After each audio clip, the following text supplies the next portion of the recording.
I love her whole family. Good afternoon. I call to order the public hearing notice for January 22nd, 2025. Madam Clerk, if you'll please call the roll. Commissioner Rawls, Present. Commissioner Darrett, Here. Commissioner Oster, Here. Commissioner Jackson. Here. Commissioner Russell. Commissioner Hill. Commissioner Lee. Commissioner Thompson. Here. Commissioner Fox. Commissioner Jay. Here. Commissioner Frazier. Present. I'll say something if you want to call them. And I want to go ahead and welcome our junior commissioners that we have. This is their first meeting that you're attending. And so we'll do the public forum, and then we've got zoning this evening, so you'll get a good taste of a little bit of our job. So we wanted to welcome you. And Madam Clerk, if you'll call the roll of junior commission. Junior Commissioner Powell. That's Jakai Powell.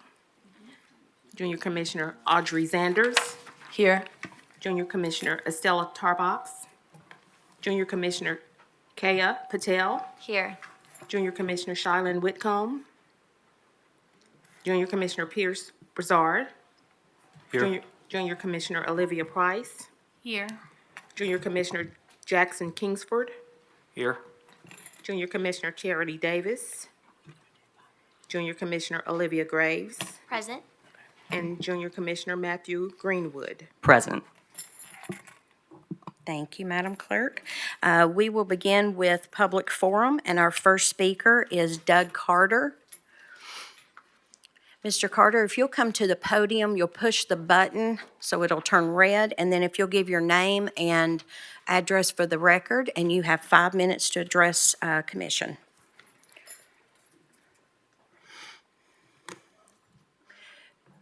It may take, there, Okay, here we go. There you go. All right, my name is Doug Carter. I live at 7730 Goddard Road. My comments are just going to be in the form of questions for this bond issue.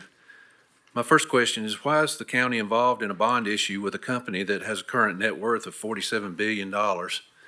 I'm thinking maybe they could afford to back this development. Why can't the cost of this development be incorporated into the selling price of the houses instead of a backdoor tax?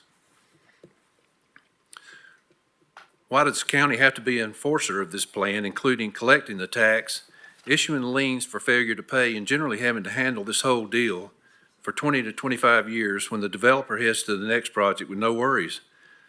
This will set a precedence that all developers will surely follow and create a whole new government department. I can see why they would want to follow this procedure and have basically financing by somebody else and move on after their time there is done. And another question is, why in the world would an entrance road and a sewer hookup be something to have a bond for? Why is that not a cost of doing business on this, on the development? I'm thinking an entrance road into a subdivision would be part of the cost of this project that would be figured in, and a sewer hookup surely would be. Let's see. And last, I say, I believe the developer agreed to pay for road improvements right before the commission voted to approve this project, and under oath, as our former commissioner said on TV. And that's just all I have to say about it, and just some words for thought on it. Thank you. Thank you, Mr. Carter. Next speaker is Kevin Murphy.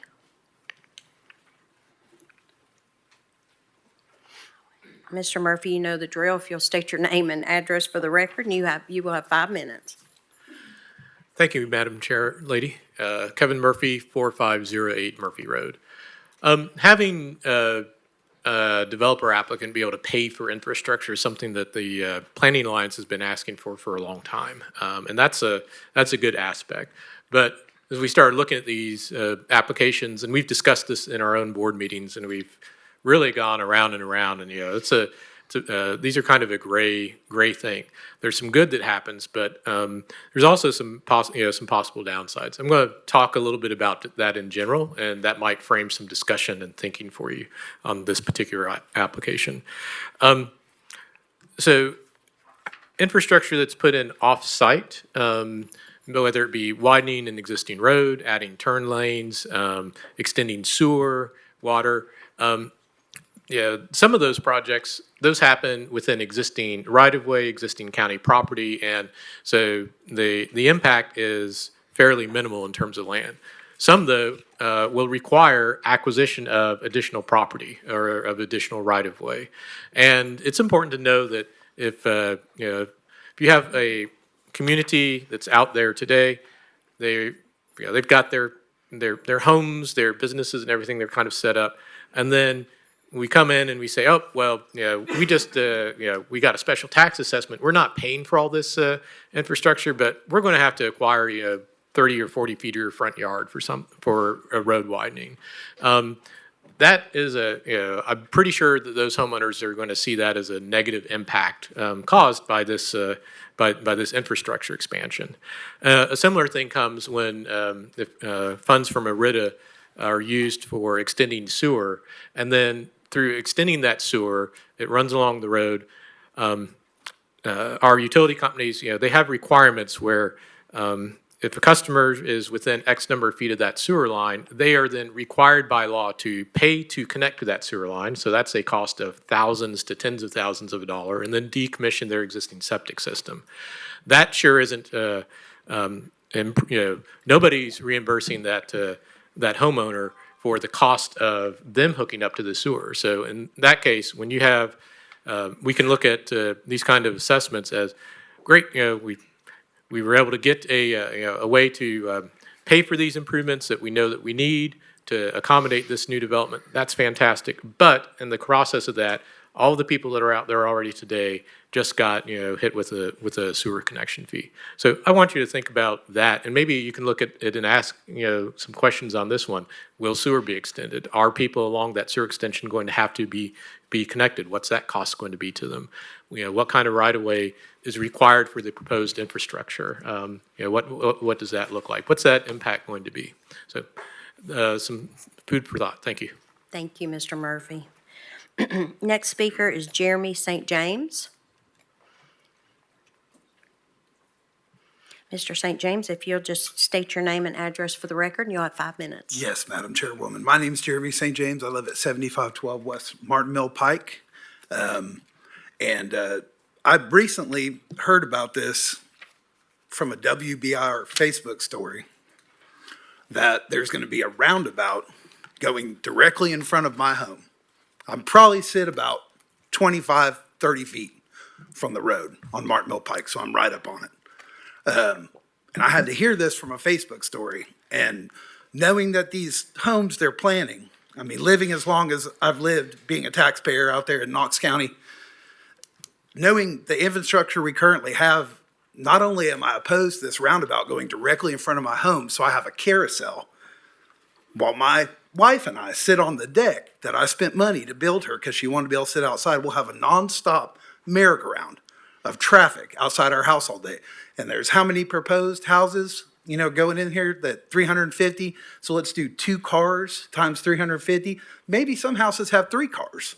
The infrastructure out there, a roundabout, is not going to fix this by any means. I mean, it's just going to be a terrible mess. And I feel that my property value will be affected along with the property value of my neighbors. I might not ever be able to sell my house if I choose to move up in life and get a larger house. A lot of people might not want their house with a roundabout right outside in its front yard. So, I just kind of feel like maybe in this instance, we're being very concerned, the county is being very concerned about the property rights of the builder and not as concerned about the property rights of the taxpayers who have been owning and living out there. That's the only house my son has ever known. And now I might get some of my land, my property. I mean, 15 years ago, we brought him home to that house. So, really, that's all I have to say. I just wanted to come here and at least be able to make my voice heard about that, and I appreciate your time. Thank you. Thank you, Mr. St. James. And our last speaker is Victoria Kay. Ms. Kay, if you'll state your name and address for the record, and you'll have 5 minutes. Thank you, Madam Chair. I'm Victoria Kay. I reside at 2921 Tipton Station Road, Knoxville, Tennessee 37920. I've lived in that property since the year 2000. I was young, had 4 children, and this same property that we're discussing today came to my attention when I first moved there. I found out it was zoned heavy industrial. And there were attorneys and investors talking about making my house a Weigel's years and years ago.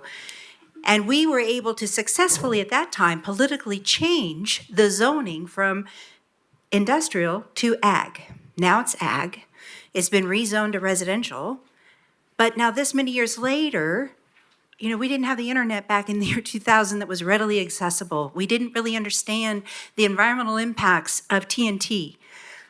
That property was owned by Atlas Powder. TDEC still has not had their concerns whether this property can even be used as residential property. Those concerns have not yet been abated. And there's no way to tell if they will be because they have created shadow documents for review.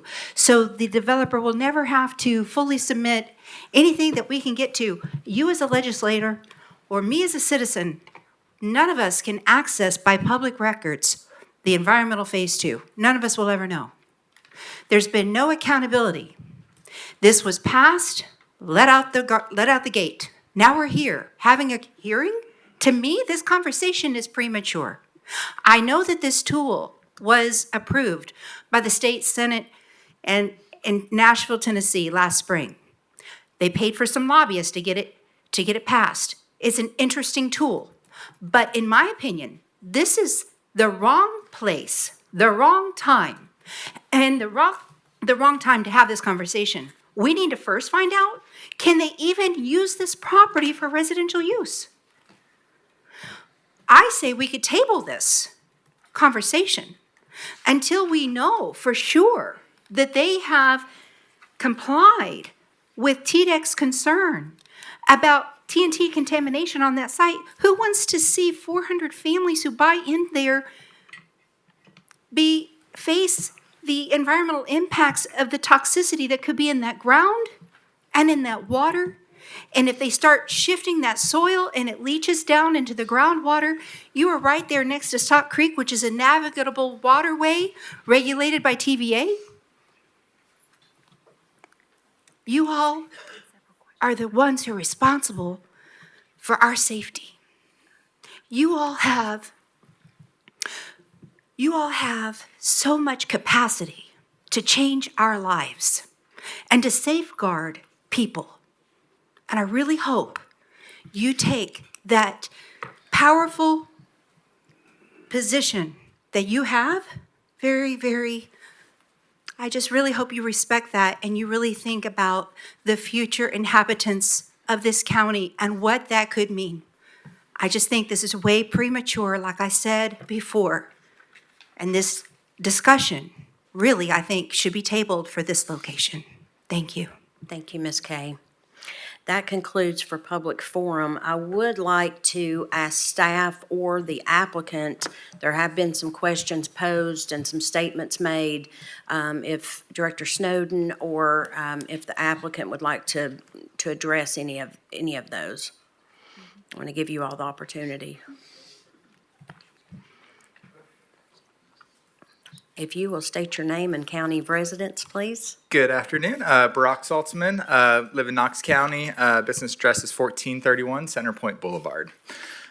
So specifically want to talk about environmental concern, is that, or what specifically would you like me to answer from the 5 different commenters? I think that definitely is probably one of the big things, and then we'll open it up for any commissioners that have other questions for you. Absolutely. Okay. So we submitted the full report for phase 1 environmental study to TDEC about 45 days ago, I think. I'm not 100% positive on the exact timing.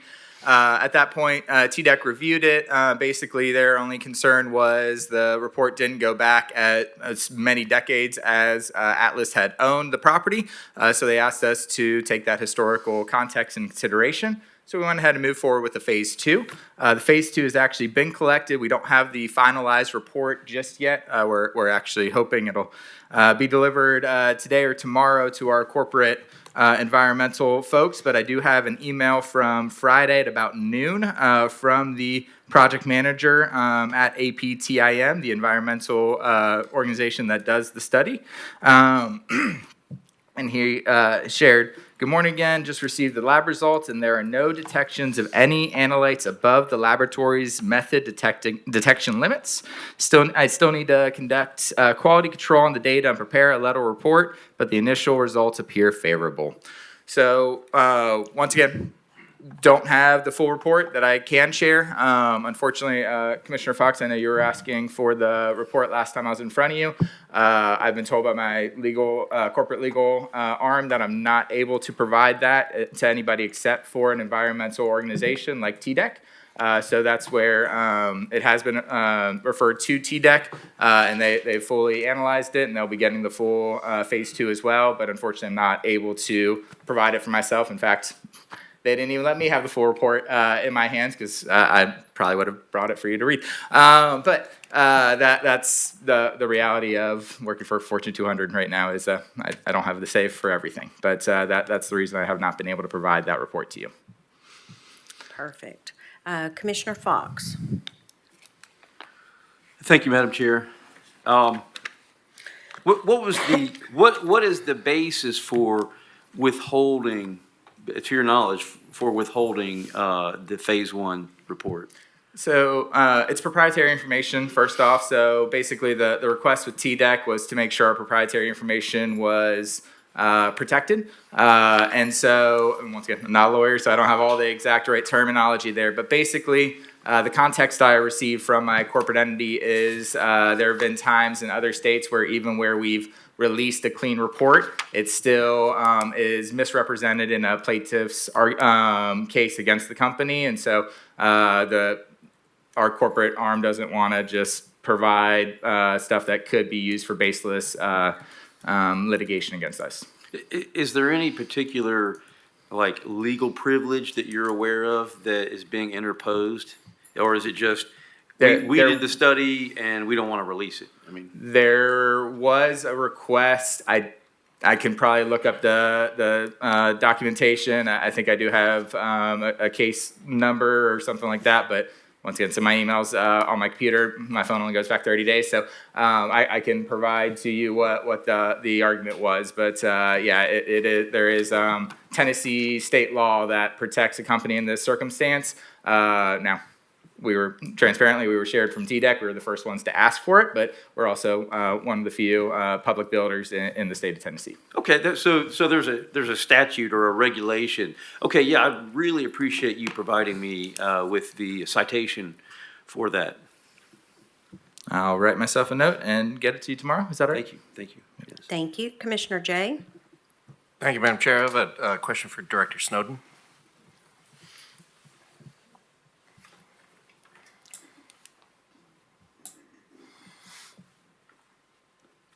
Yes, sir, Commissioner Jay.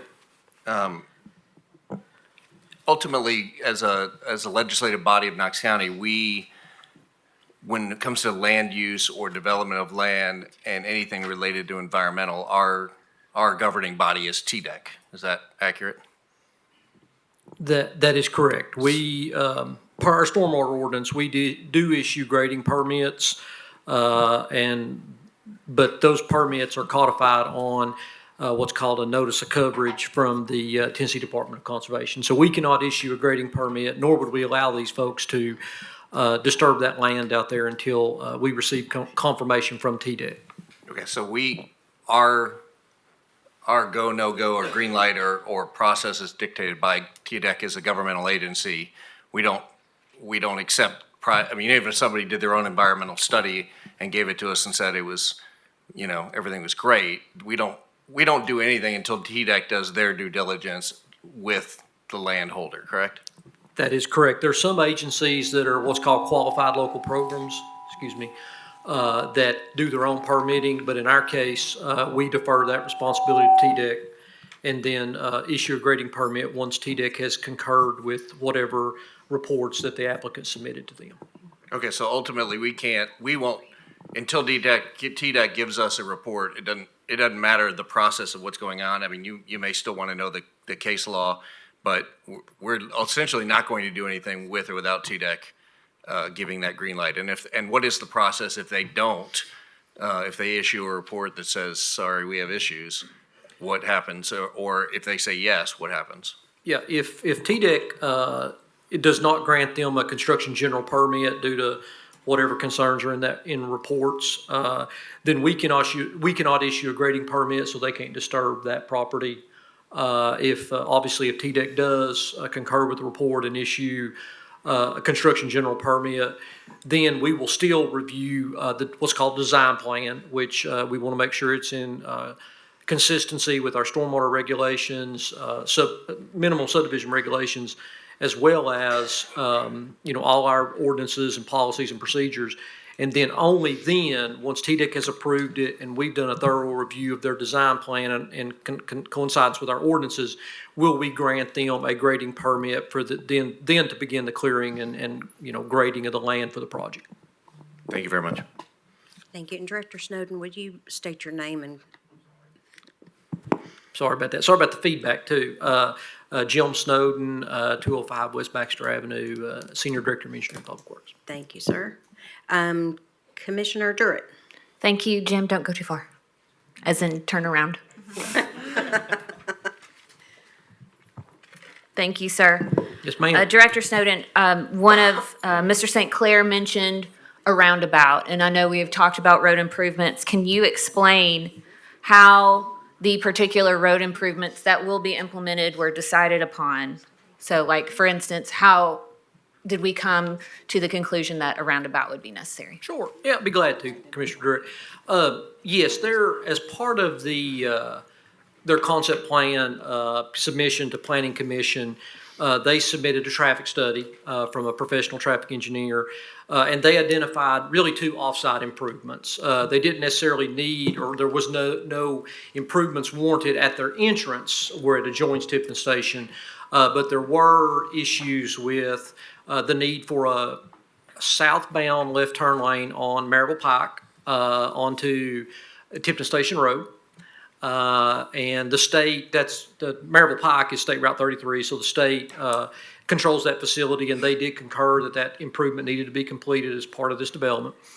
The other improvement that was identified was let me get this right, a northbound left turn lane on Martin Mill Pike at Tipton Station. But the applicant wanted to go above and beyond that requirement. And because obviously the left turn lane only addressed the turning movement traffic from the main line onto the side street, they wanted to do a more robust improvement, and they did agree to, as part of the concept plan, to install a roundabout that then will obviously control all movements in the intersection. And those are improvements that are codified in an MOU that this body will consider next week as well. That MOU will grant us the authority, if approved, to design those improvements and construct them at the developer's sole expense. Thank you, sir. I have one more question right now for, I guess, staff. Is the petition that was filed by D.R. Horton in compliance with the policy that's on our agenda on Monday? Since this is a new state law, we don't have a policy that we have codified yet. So I just want to make sure that we, with this hearing being before that policy is codified, that it is in compliance. Chris Caldwell, Department of Finance. Yes. Well, thank you. Man, a few words. Commissioner Fox. Thank you, Madam Chair. I have a few more questions for Director Snowden, if he would kindly retake the lectern.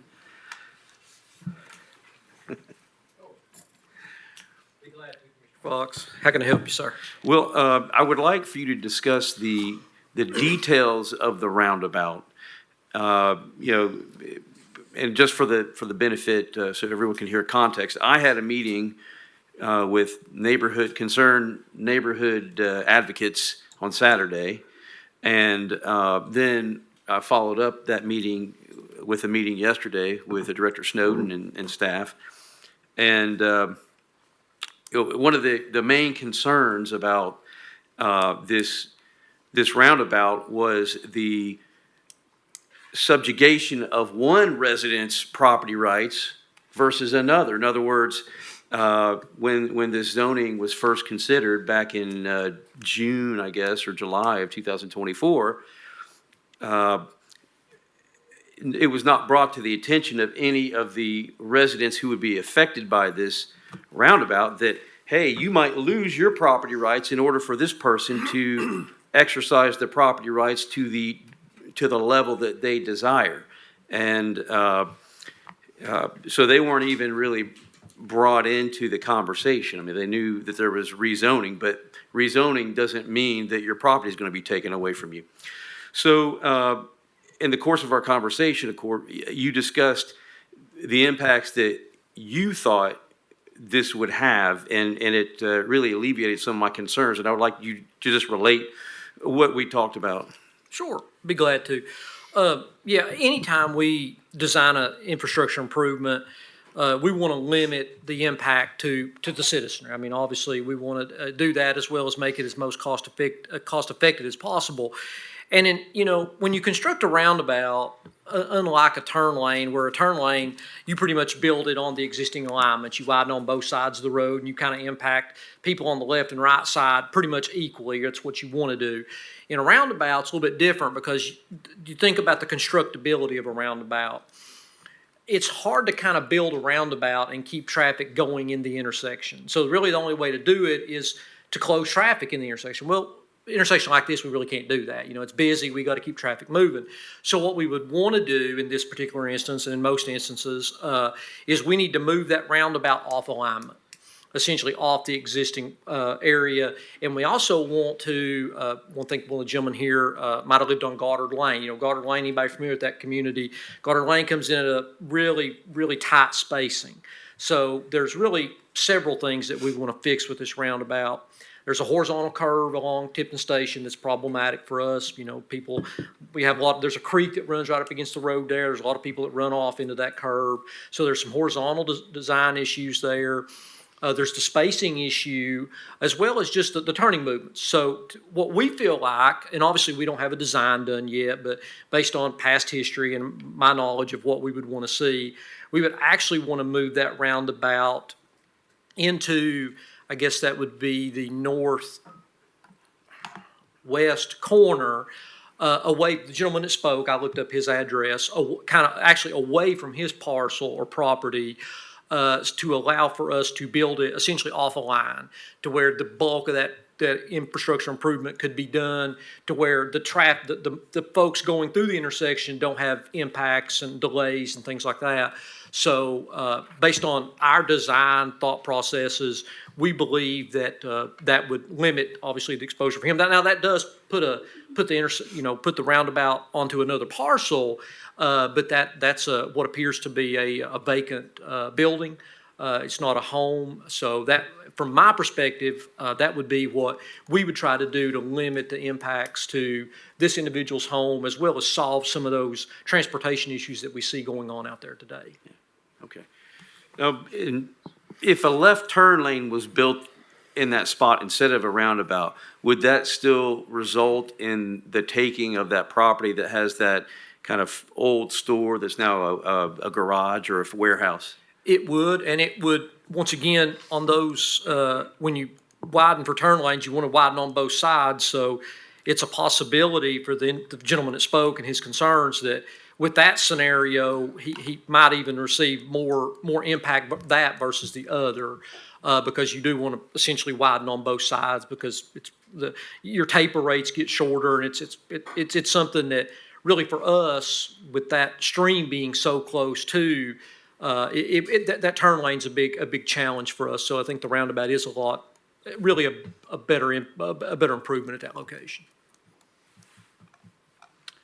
Let's see, how far is Goddard Road from that intersection? Is it about It's- 100 or 50 feet or 100 feet? Yeah, it's very, very short. We've actually got a painted box on the pavement so that people that are stopped at the stop sign don't block. We've actually got folks that live up on Goddard that complain about that and can't get out from time to time. So it's very, very short. And what we would like to do with the roundabout is to create more of it. It have its own leg into the roundabout so that then, they would never have that staging of traffic that would ultimately block their travel. So we'd like to try to improve that as part of this process. Yeah, well, I just, while you were talking, I looked it up and measured it. It's about 70 feet, 50 to 70 feet, depending on where you measure. So, okay, thank you very much, Director. Thank you, sir. Commissioner Frazier. Thank you, Madam Chair. I want to thank all of our constituents for coming out and for letting us hear your concerns and for all the emails that we received. Like you, this is something new that the state has now given to municipalities and counties as a tool in their toolbox. And so with that comes a lot of questions and concerns. When this first was brought to our attention, I immediately went to county staff and also to my colleagues and said, we need a policy in place first. I'm very policy oriented and driven. And so we immediately began work on creating a policy on how we would hear these applications for creation of special assessment districts, and also identify who would assume the risk and how these would be executed.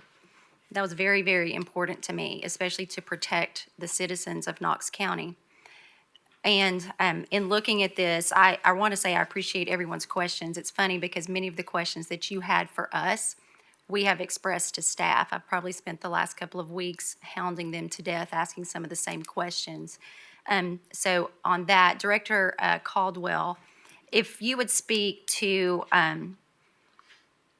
the relationship between the county and the IDB and potentially why an applicant would seek this type of relationship with the county, and just kind of run through that would maybe answer some of their questions. Sure.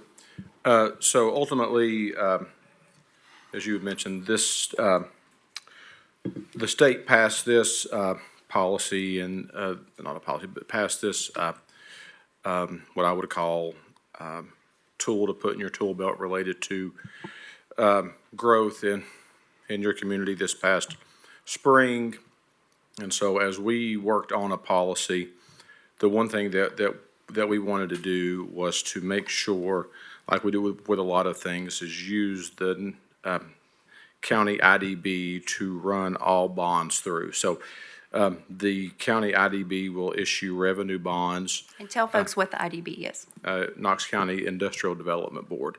And so basically they are an entity that's developed by state law that allows for these sorts of things, right? And so they do health and ed stuff. Most everything runs through through our IDB in some form or fashion that's in the county. And so ultimately, any petition that is approved by county commission then would go to IDB to consider. IDB, if approved, then would issue those bonds, and then those bonds are then repaid by a writ of fee that is on anybody in that subdivision's property tax. And so the trustee then collects and then pays back to the IDB, who then reverts that to the bank. There is a fee that the county gets to collect to administer this, which we will work with the IDB on as well, which is a 5% fee. And so there, it's not done, I guess, quote unquote, free of charge, right? And ultimately, the county, Knox County government isn't on the hook for the bonds if they default. That falls on IDB, and we heard that, of course, in some of our meetings. And so ultimately, what we are trying to do and what we have represented to you all is a policy that we think puts really firm guardrails on RITA and going forward what we think they are best to look like. Ultimately, as you all probably know, we could do nothing, and by state law, you all must hear these. So the reason that you're hearing this today is because the state says you must hear it within 30 to 45 days. The state also says that you must vote tonight, right? And so that's why all that's happening now. But we think this policy that is before you all puts the guardrails there. And also, we took your all's points that you all had in those meetings and conjectured those in as well as much as possible. And we think it's really a start to say, okay, this is a tool that the state has given us.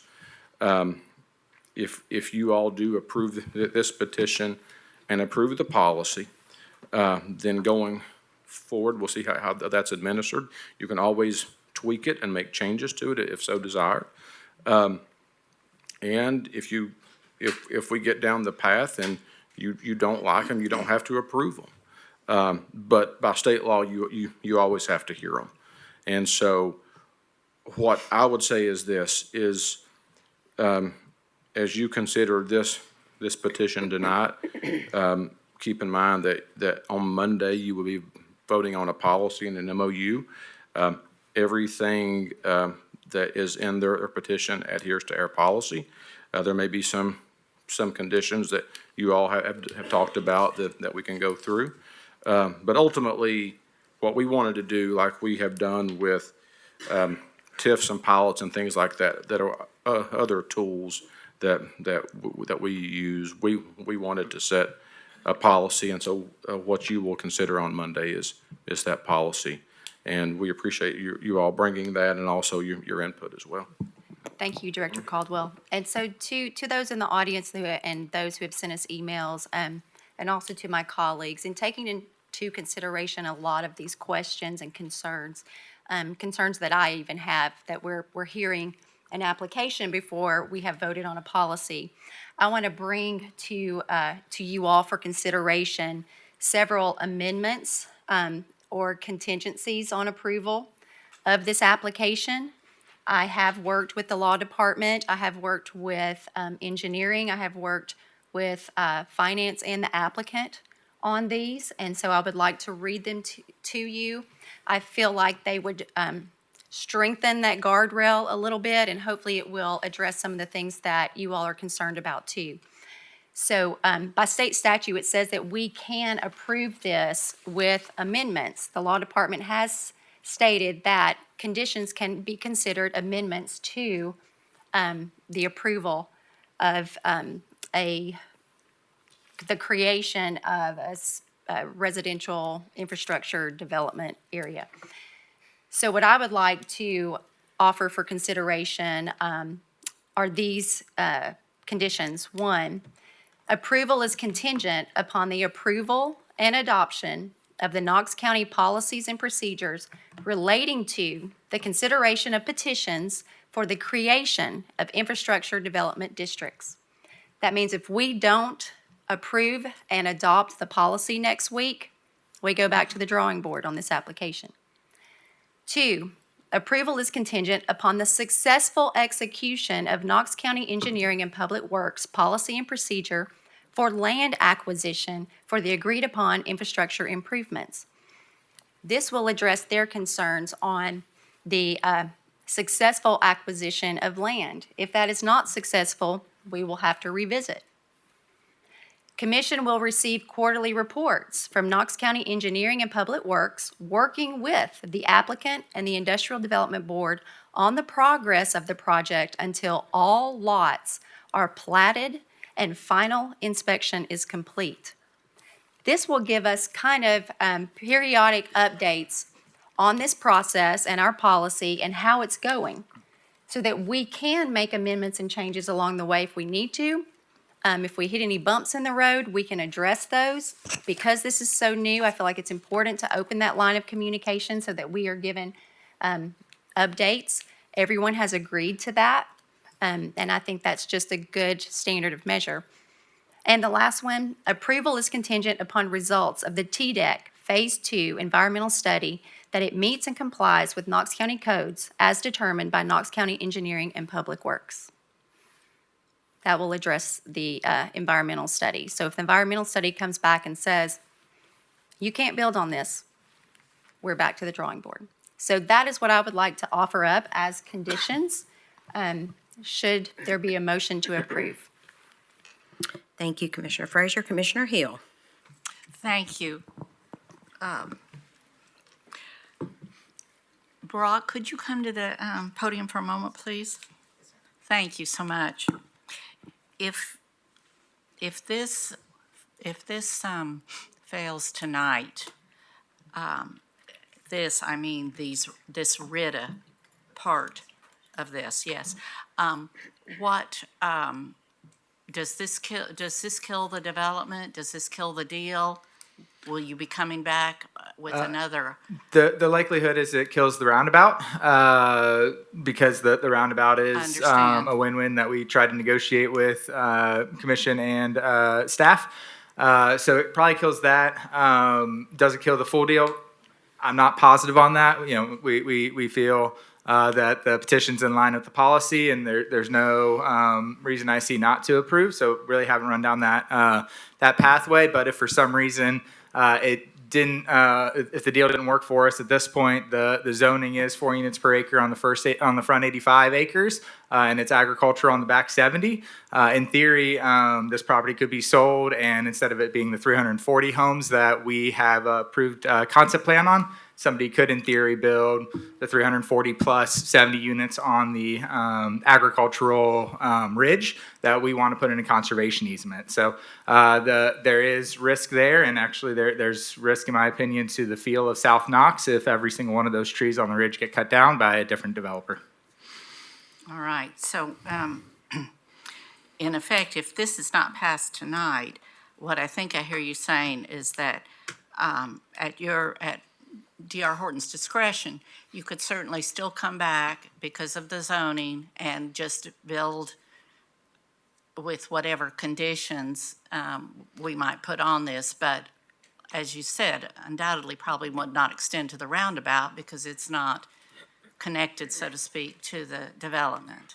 Correct. We would still be able to move forward with the development if we so chose. The roundabout likely would not happen. It would be a turn lane that would impact multiple different properties, while also keeping a dangerous intersection dangerous in South Knox County. So, yeah, I mean, we truly haven't thought about what we would do if this is denied, but realistically, the zoning's already approved, the concept plan's already approved, so this is truly, do we want to set a precedence of new residents paying for new infrastructure, or do we want our current residents paying for any and all infrastructure improvements in Knox County as we need improved infrastructure? All right, thank you. Yes, Mr. Snowden, if this is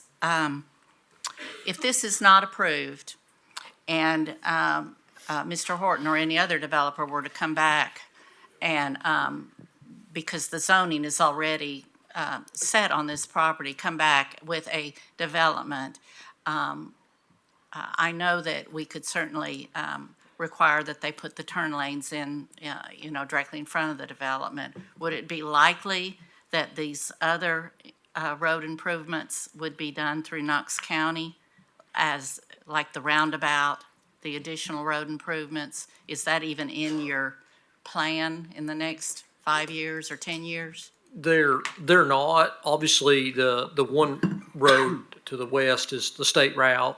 The state did not have any plans to do any improvements on Maryville Pike at that location.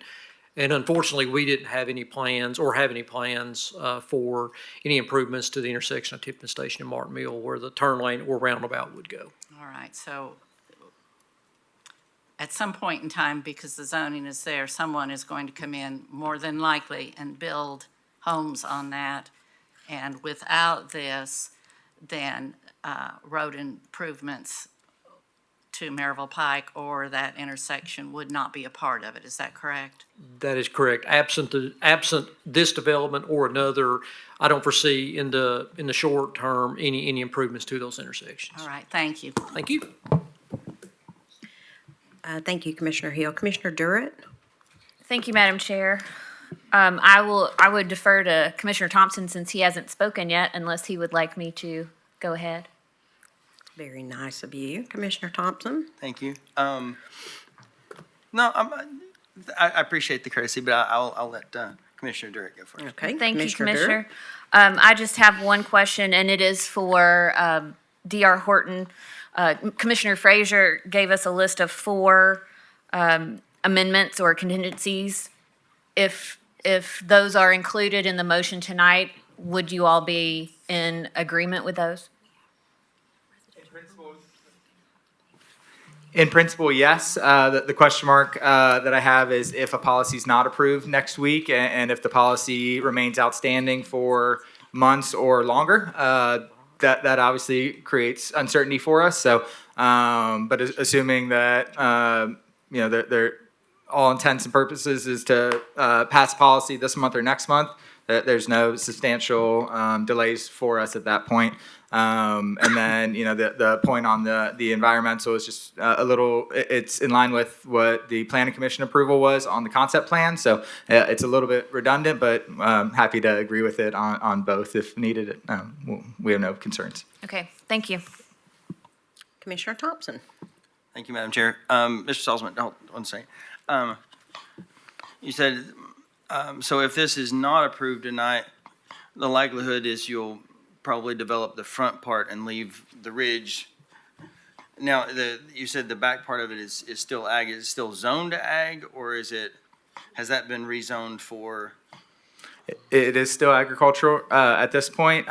We plan on putting in a conservation easement, so it can never be developed.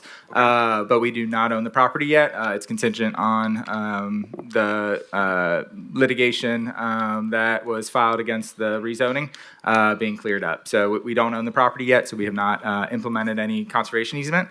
So yeah, in theory, you could put 1 unit per acre, which if a higher dollar developer who's looking to do $700,000+ homes was coming, absolutely, that ridge has some beautiful views, I'm sure, and would validate $1 million price points and would make sense for them to develop at 1 unit per acre.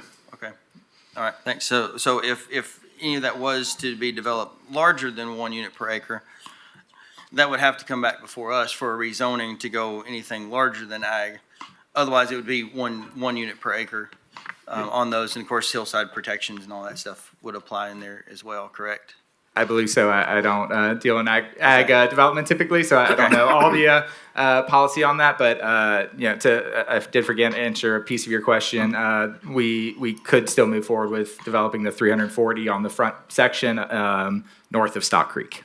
Gotcha. Okay. Yeah.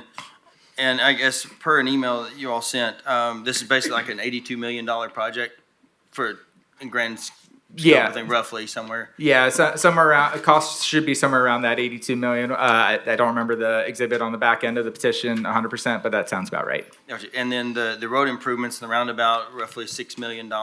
I believe that's the roundabout along with off-site water and sewer improvements, along with a little bit of the upgraded boulevard that Knox planning asked us to do above and beyond the typical regulations. Okay, great. So roughly about 7% of the project is going to be going towards to the improvements. Okay. Yes, sir. That sounds right. But right. All right. Thank you very much. Yes.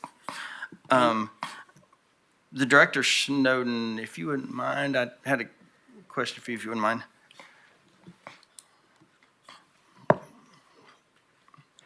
Yes, sir, Commissioner Thompson. Thank you. And all of this, and I appreciate Commissioner Frazier with the amendments and all. I guess it just really speaks to our intentionality of how we move forward with a rezoning when we put conditions on rezoning. And it's my understanding that based on the traffic study, the turnabout or the turning lanes were required. The roundabout was kind of I guess, above and beyond road improvement, correct? That is correct. The left turn lane for that, I guess that northbound traffic was warranted in actually only the PM peak. It wasn't warranted AM and PM peak. Just in the afternoon peak, it was warranted, and D.R. Horton requested or asked to do a larger improvement that would identify some of those other needs that I was talking to with Commissioner Fox as far as alignment of the roads, intersection spacing, things like that. Gotcha, okay. And so if, let's say in the rezoning and traffic studies and all that, is it within your all's purview to work, I guess, go above and beyond on a traffic study to require or request a road improvement like a roundabout that maybe, I guess, goes above and beyond what's absolutely required? Instead of I guess I'm not trying to look at it as like the bare minimum, but do you see what I'm saying? Where if this development required a left turn lane, is it then go, okay, well, it's the bare minimum, so could we codify and request during a rezoning for a roundabout in the future if we were to do something like that? Or are we limited to just what the traffic study says we have to do? That's something that I don't know if Director Moyers wants to speak to, but I don't know as far as the conditions that you would put on a zoning. I mean, that's something I don't know. That's more of a legal question than an engineering question. I could make recommendations. Sure. But I'm not sure. I'd kind of defer to Mr. Moyers on that. There have been a couple of Supreme Court cases, Nolan versus California Coastal Commission and Dolan. I can't remember the entire side of Dolan, which has now been codified into state law. And what it says is that we are limited in what we can require a developer or a property owner to give over in exchange for permission to build.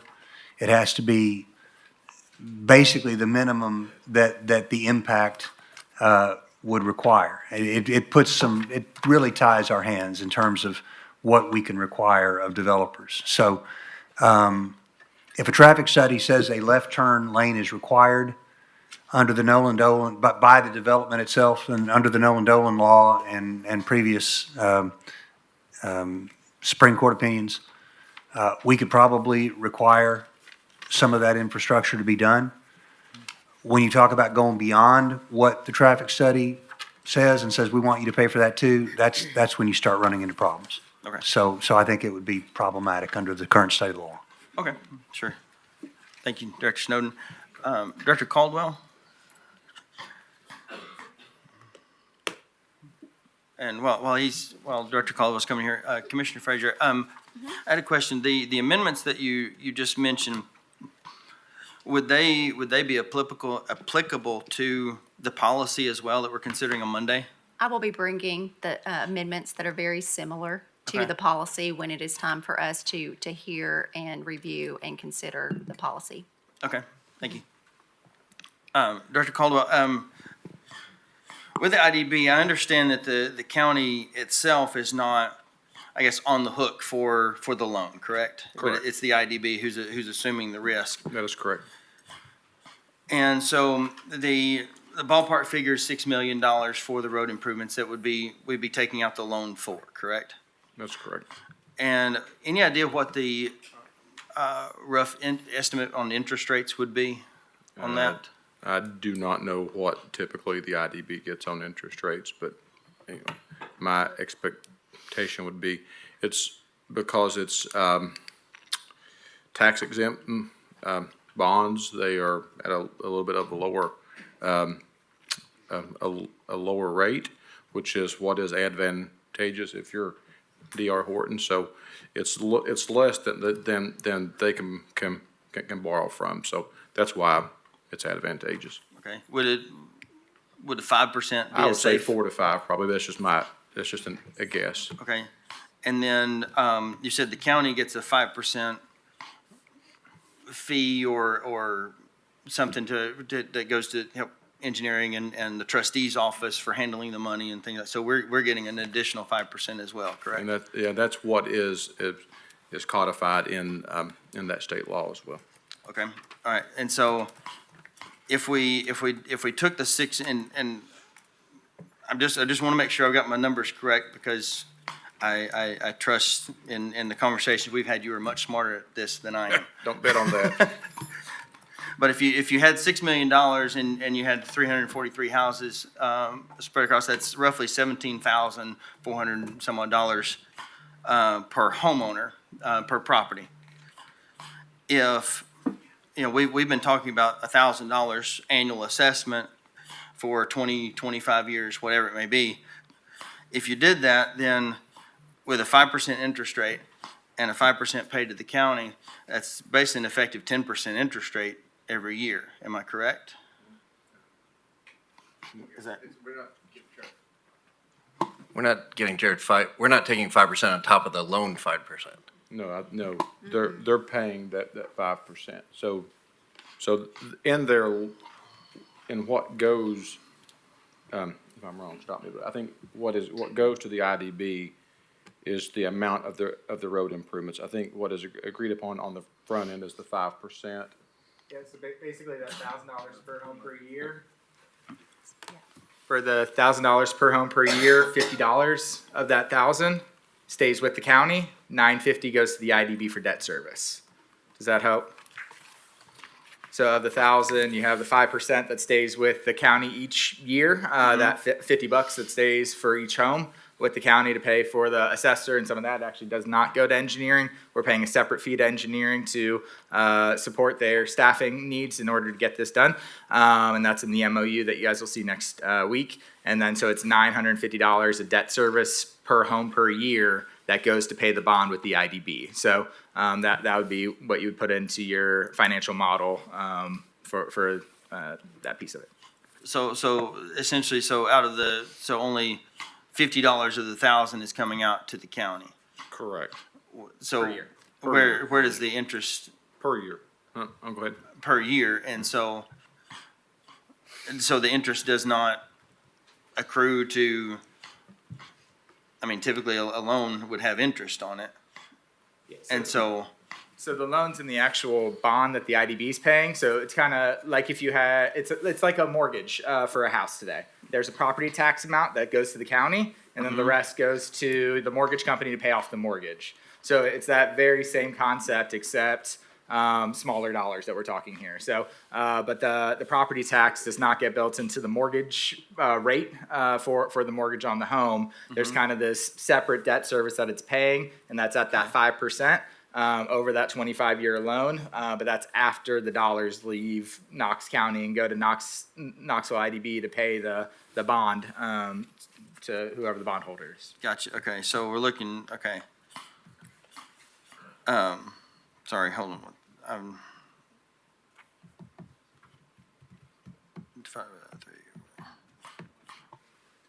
Okay, so essentially what we're looking at is instead of a $17,000 assessment per homeowner at that $6 million, they'll be paying $9.5 million over the 20 years. That's 5%. That's 5%. So we're looking at if we didn't do this, then they're assessed $17,500 per home, but if you take it out 20 years, now they're assessed $28,000 per home. Why? How? What? With a $350,000 home, why? Okay, we lose the roundabout, and we get a turn lane, but instead of either way, that $17,000 is getting put on the homeowner, or over the next 20 years, that same property is going to pay $27,000 or $28,000. And I'm just trying to figure out why, because in doing this, we're paying, not we, but these property owners are paying $28,000, and the money is being handled through the trustee's office, and it seems like we're doing a lot of work and heavy lifting when we could just say, okay, here's what's required. Do this if you want to do the project. I mean, that's what we do for every other development right now. And the cost, it's basically the cost of goods sold. And on a $350,000 home, $18,000 is very minimal. Just the same as, you know, if we're looking at, if the roundabout was $3 million versus the roundabout and all those improvements cost $6 million versus the required improvements cost $4 million or $3 million, I just don't, I have a hard time justifying, either way, the new homeowner's paying for it. The rest of the county's not paying for it. We're not paying for it. It's this homeowner, but I just, if it makes business sense for the developer and the builder to do it, then let's just codify that they do it and we stay out of it. Yeah, I think ultimately what the state sees is this, right? The state, when they pass this law, is a way to say this development is coming in, and I think what we've heard is it's coming in regardless, right? And so then you, by doing a RITA, then you get more traffic improvements paid by individuals in this development, right? And not by the county as a whole. So you get, and in this case, you're getting, I guess, more robust infrastructure than what you're getting normally. And so I don't disagree with you at all. The end user is always going to pay, whether it's in the price of the house or if it's being paid in a RITA special assessment. But what's happening here is you're getting more robust infrastructure. And also what is happening is on top of the 5% that comes back to the county to offset the trustee's expense or EPW's expense or even the IDB, they're going above and beyond and paying an additional 5%, which will be in the MOU on Monday, to EPW, which allows for other infrastructure improvements for EPW. But ultimately, this is basically a tool that tries to encourage infrastructure development for cities and counties that is paid for by people who are going to live just in this development. And I don't disagree with you that it's either way it's paid by the end user. This just sets it aside for infrastructure. Okay. Thank you. Commissioner, I'm sorry. I'm sorry. Where I struggle with this is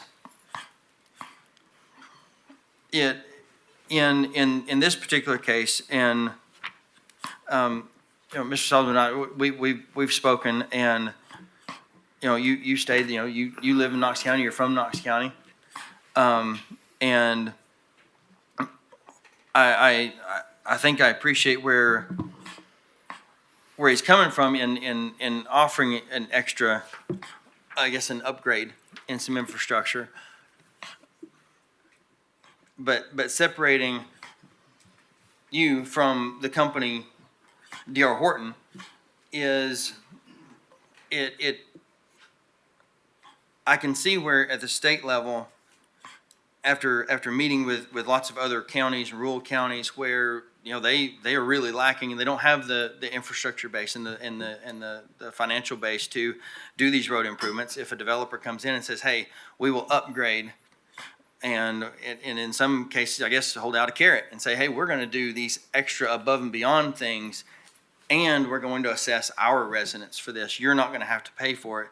If it's something that's been in disrepair and ill repair for a long time and they've really needed an upgrade, I could see where this would be advantageous for some of those counties. For us, particularly speaking for a district who the area that's kind of, I guess if you want to call it, shielding itself from just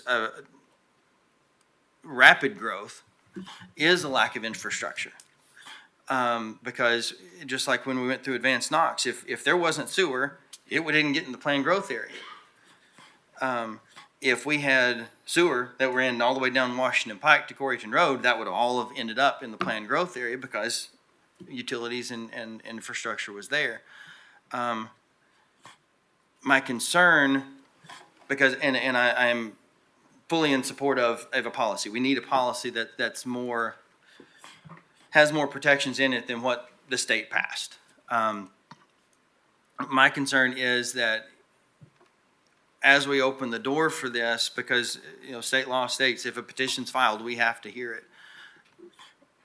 It's an application. It doesn't necessarily mean we have to approve it. Not all of them are going to be suitable. My concern is that sometimes you can have a carrot held out there saying, hey, I'll do this, and my residents are going to pay for it. But then once you get that piece of infrastructure in, then it opens up for the rest of it that we may not be prepared for. And then we have multiples of these, and who's monitoring, who's going to stay on top of them. And as Commissioner Frazier said, we could get updates, we could amend this, we could reevaluate. How many are we going to be reevaluating over the next 20 years if this is very advantageous for developers to come in and do this month after month after month, and we have 20 or 30 of them that are going on? How many of them are we reassessing and looking at and amending? Or how many are the EPW and the trustee's office having to keep up with? So there's my thoughts. Thank you. Thank you. Commissioner Russell? Yes, Director Snowden. And I hope you guys will bear with me because I'm having to try to remember these by memory because I am blind today. Can you tell me what the difference in cost is between turn lanes and a roundabout? An estimation? And these are rough numbers, of course. I would anticipate a turn lane at this location to probably cost, probably somewhere in the neighborhood of, just ballpark, probably $150,000 to $200,000. The roundabout is probably, maybe is 4 to 5 times that. You may be looking at north of $1 million. So scope and scale, it's quite a big. Even if my numbers are off, the scope and scale of the improvements are probably 3 to 4 times as much. Okay. And again, you guys, if you will please bear with me because I'm slightly disadvantaged today. But in the infrastructure development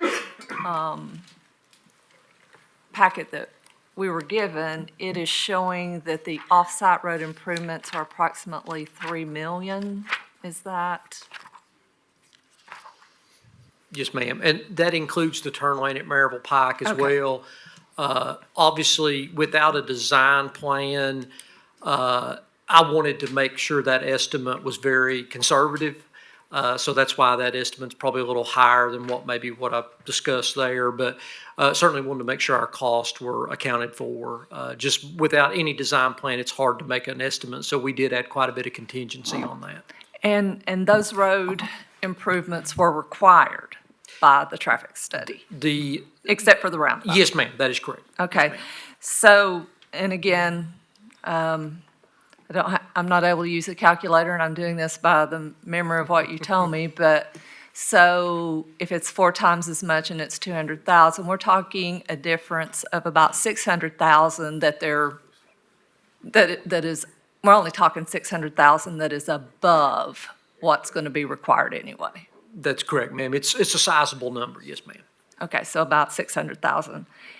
And if my memory is correct, from the request that is being made, they're asking for 6.5 million. And that might not be, maybe that would be better addressed to Director Caldwell, I don't know. Well, no, in Exhibit E, the funded infrastructure, I believe you're right, Commissioner Russell, the off-site improvements, the 3 million we referenced. The boulevard is 1 million, and then the water and sewer upgrades are 2.5 for a total of 6.5. Yes, ma'am. Okay, but the extended boulevard and the sewer improvements, those are all internal to the development, are they not? And I want Barack to speak to that. Obviously, the internal boulevard that's something that we required above and beyond a normal street. The water and sewer may be offsite. I'd want them to speak to that because Okay. I haven't seen those plans. Yes. Correct. The water and sewer estimates we have are the off-site improvements. That would be improving the main lines outside of the community that any other developer or any other resident would be able to utilize that increased capacity as well. So, the items that, is that still, yes, Director Snow? Oh, yes, I'm ma'am. Sorry. I'm so sorry. So the additional road improvements, though, come down to about 600,000, and then the sewer and the water, you said were 2.5, not you, but someone said was 2.5. Yeah, the 2.5 is what's in Exhibit E of the petition that D.R. Horton submitted. Yes, ma'am. Okay. And those are not required? We're not required by a study, or I guess they're required in order for you to develop? They're required by the utility district in order to have the capacity for the development. Yes, ma'am. Okay. Thank you. My questions usually have to do with numbers. I'm a number girl. Thank you. Commissioner Fox? Thank you, Madam Chair.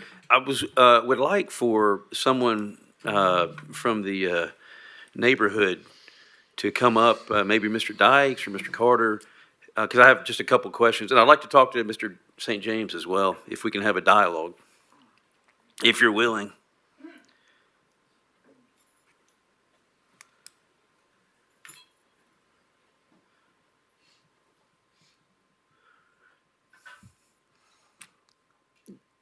Go ahead and get on the record there for me. All right. My name's Bob Dykes. I live at 7544 Galleon Lane, Knoxville, Tennessee. Mr. Dykes, has anybody contacted Mr. Maiden or Ms. Campbell about the roundabout, or have you heard, have they expressed any opinion about? Not to my knowledge. Okay. Do you know, has anybody, Ms. Kay, do you know, has anybody contacted? Mr. St. James? My neighbors right across from me with the gray storage building. Yes, that's correct. I haven't even seen them been around. They have a RV, so they kind of come and go on trips from what I could see. Okay. But they still have stuff in that building. It's Okay. not vacant. Okay. Well, Mr. St. James, you expressed at the neighborhood meeting that we had that, you're upset that you weren't able to install a privacy screen given the road conditions right now. Okay, and that's true, right? Right. Okay. Now, if the roundabout was installed and it took away the need for sight lines, which are currently, that's what's interfering with your ability to put up a privacy screen, would that alleviate some of your? We just dropped 50 grand on house, renovations right before we found out this news. Right. So I don't think I'm in it for that right now. Now, if D.R. Horton would like to provide me, this is for them. It's not for me. Now, we have wanted to do that, but it's going to be a different story with cars just kind of quickly driving by. The way they do now versus a merry-go-round of cars outside my house all day. I am ground zero for that. Right, but if you're able to put up a 8-foot fence that protects you from sight of view completely, would that be an improvement to what your current situation is? At this moment in time, Commissioner Fox, I'm going to say possibly. Okay. Just because I just can't envision. I've been there 15 years, so I'm trying to look at everything I know not being the way it is and just kind of grasp all this. Okay. As I find out more about it. But yeah, I kind of feel like this is something they wanted to do. Like I said, the cars are moving by quickly. They don't bother us as much. But if they're going around all day, then yeah, I would probably want to do something about that eventually. And I guess I'd be on the hook for that cost since it's my property when I can afford to do it. So. But you wanted to do that already, didn't you? We talked about Okay. it. Yeah, we talked about it. We did. We had someone out to look, and we had a plan, and then the county said, "Nah, you can't because of the sight lines." Because of sight lines. So- Okay. All right, that's what, and I was just, I wanted to know somebody from that part of Tipton Station, just if the folks with the former store have even know about I this don't think they know situation. anything. Okay, And I tried to go over after we spoke on Saturday, Right. you know, we had that meeting. I tried to go over there and I tried to go, cause I think there's an older lady who lives up on the hill and she's been there forever, the whole time we've been in, I'm sure. Right. Maybe on, I have not seen her in a while. And then there's other folks on that same property that live kind of like in a trailer, that live close to that building. And I tried to go over and knock on both of their doors, the trailer and her house, and it didn't look like anyone was home. But like I said, I mean, I see they have an RV parked outside and they come and go all the time, so. okay. Yeah. All But right. I definitely tried to let them know. All right, thank you. Mr. Dykes? Since I'm up here, I do have a question.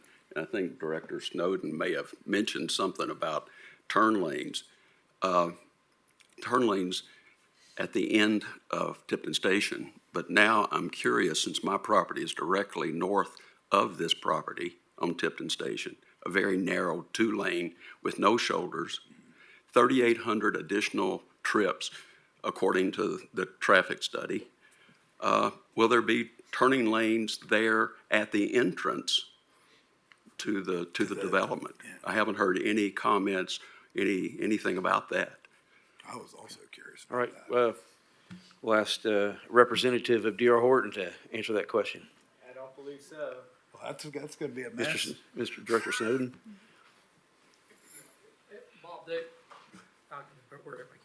Bob, we looked at that as part of the study. The warrants for left turn lanes include, essentially what we're looking at is trying to prevent rear end collisions. And based on our projection and the application of the warrants, no left turn lanes or right turn lanes were warranted along Tipton Station in front of their development model. So based on the analysis that we reviewed and concurred with. So. Okay. Yeah, okay, thank you.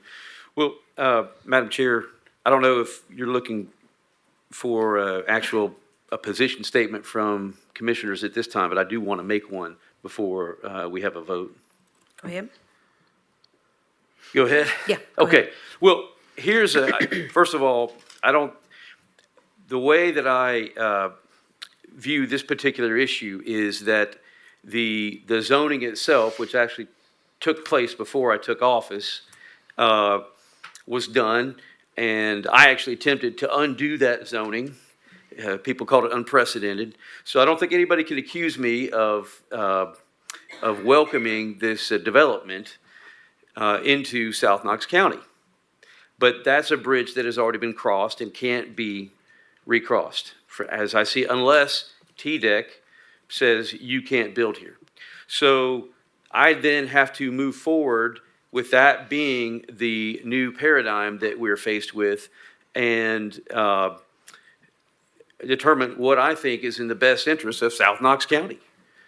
And I had Ms. Stills bring up a map of this intersection, because we keep talking about it in the abstract, so I wanted my colleagues to see what this intersection looks like. And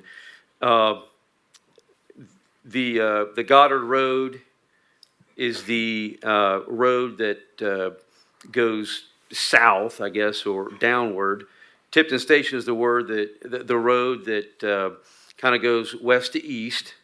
And you can see, and then Martin Mill is the road that starts out east and then it heads up kind of northwest. So that's the intersection. The gray storage building people are talking about is that big building next to the intersection. Mr. St. James' home is the one to the north of the intersection. So when people are coming south on Martin Mill, they take almost 100, and they're turning onto Tipton Station Road, right, going west on Tipton Station. They take, 135-degree turn. That disrupts traffic. And, I travel this road probably at a minimum 600 times a year going by this intersection. So I'm directly affected by this, and people turn. You have problems with people turning left in front of you when you're traveling on Martin Mill from the east and going to the northwest. And I think a lot of problems that Director Snowden could probably elaborate on if we want to give him a lot of time, but a lot of problems with transportation because within South Knox County, south of John Sevier would be alleviated with a roundabout. And it's not something that would ever happen. It's not in the 10-year plan, even though it's a terrible intersection. It would not be improved for 10 years. I mean, they're not even looking at this except for the fact that we have this opportunity that's brought about by the RIDA.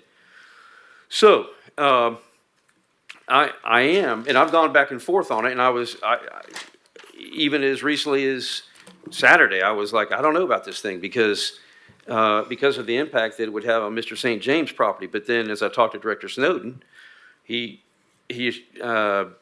said it really won't have an impact on Mr. St. James' property because the roundabout is going to come to the west. Now, it would affect the property that, not the residents, but this extra building on Joe Maiden and Tammy Campbell's property.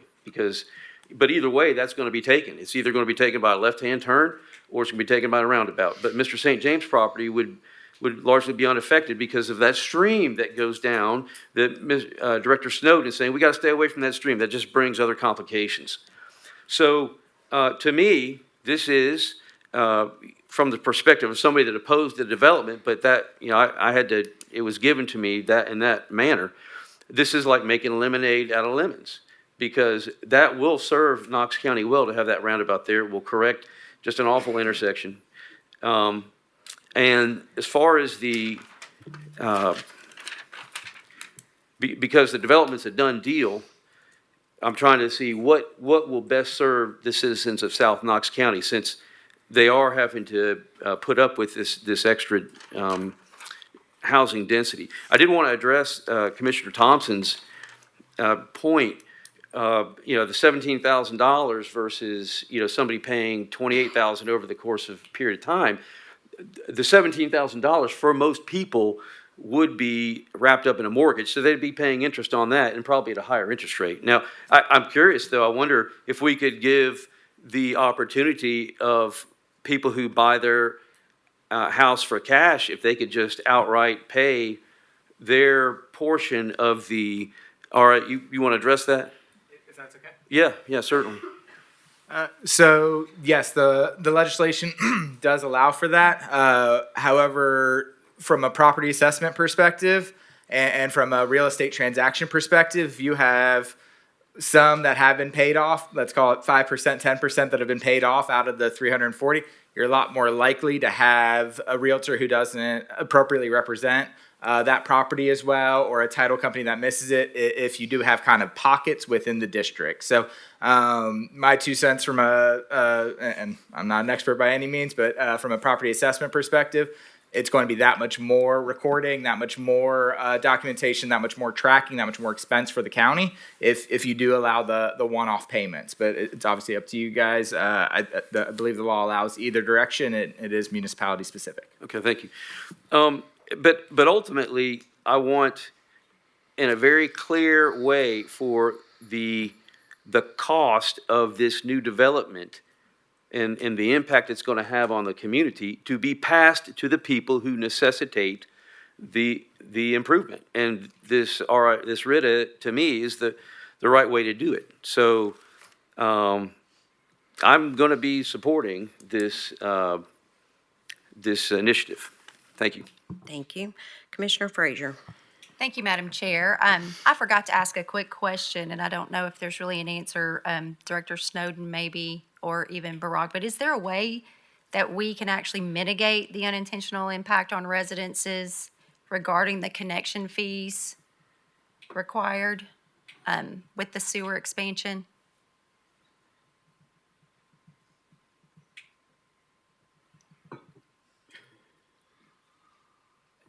Commissioner Frazier, are we kind of, I think, to make sure I understand the question, we're talking about the fees that if someone has sewer run along the frontage of their property, that they have to pay a fee even if they don't have.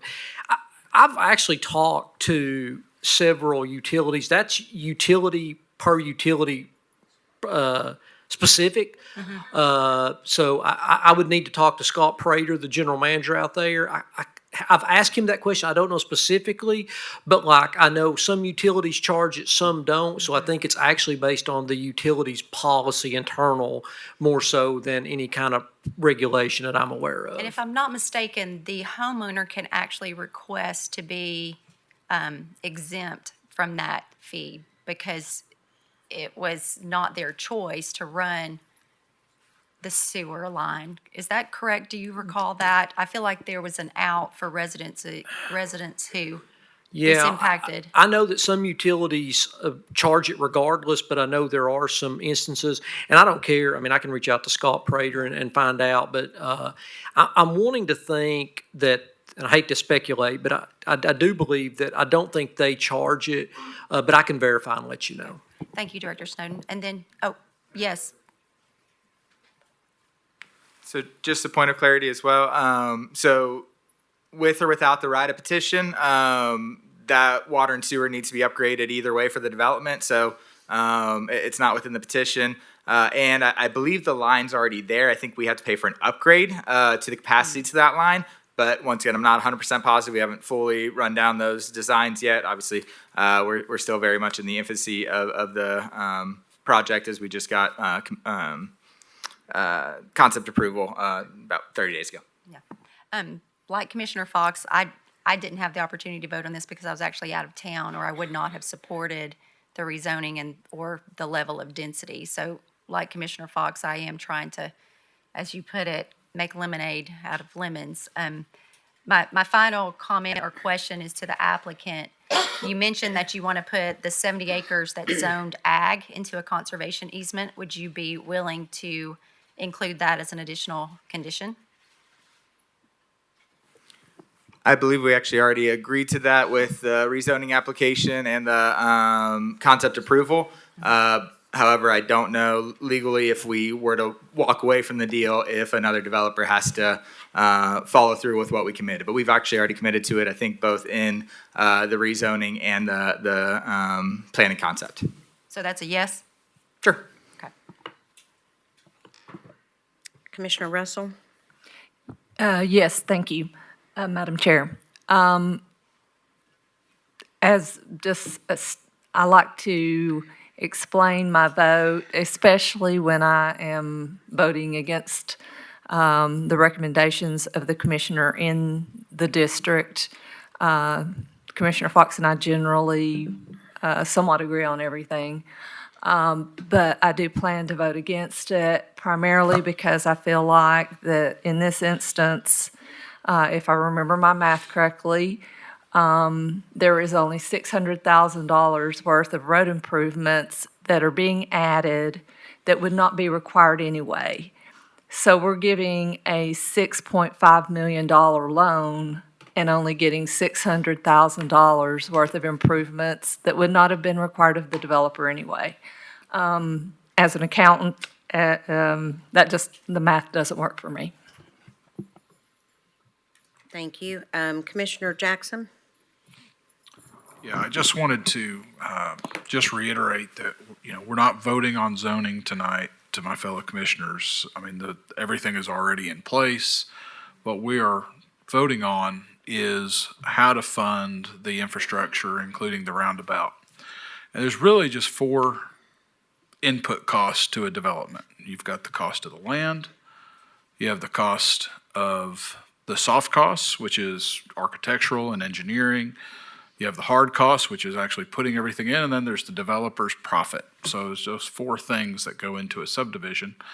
And what we're asking the developer to do is put in additional costs into this development. And there are two ways that gets paid, because all of those costs are pretty much fixed costs that I just mentioned. And that is, that the price of the house goes up and the person pays more, or you lower the price of the house and that it is paid over time through this new process that the state put in effect. So I'll be voting with Commissioner Fox in favor of this, because this is not a vote for or against the development. This is just how to fund the development. And I like the idea of having the development pay for the development infrastructure. Thank you. Madam Chair, if you will read the next item, or Madam Clerk, I'm sorry. Number 4. Consideration of a resolution establishing the 2814 Tipton Station Road Residential Infrastructure Development District. That's Resolution R-25-1-101-PH. Thank you. Do I have a motion on the floor? I'll move that this be adopted with the amendments that were suggested by Vice Chair Frazier. Second. Do I have a second? Yes. Oh, Larson, I'm sorry. Commissioner Jay?